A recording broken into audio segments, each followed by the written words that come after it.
تعلیم بہت ضروری ہے، علم بہت ضروری ہے، کیونکہ علم ہمیں باشعور بناتا ہے۔ لیکن ایسا لگتا ہے کہ 1 سے 12 کے درمیان جو ہمیں علم دیا گیا تھا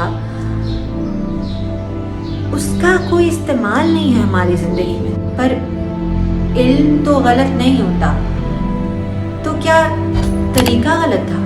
کیا مقصد غلط تھا جو ہمیں بتایا گیا تھا؟ اور اگر ایک بچہ وقت سے پہلے اپنی دلچسپی کو پہچان لیتا ہے تو ہمارا معاشرہ اس کو ایک غلطی کیوں سمجھتا ہے؟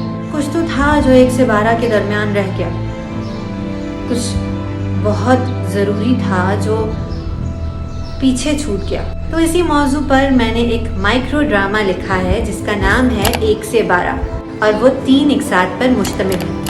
اگر آپ اس موضوع میں دلچسپی رکھتے ہیں تو اس ڈرامے کو ضرور جا کے دیکھیے گا اور مجھے اپنی قیمتی رائے سے ضرور آگاہ کیجیے گا۔ آپ سب کا بہت شکریہ۔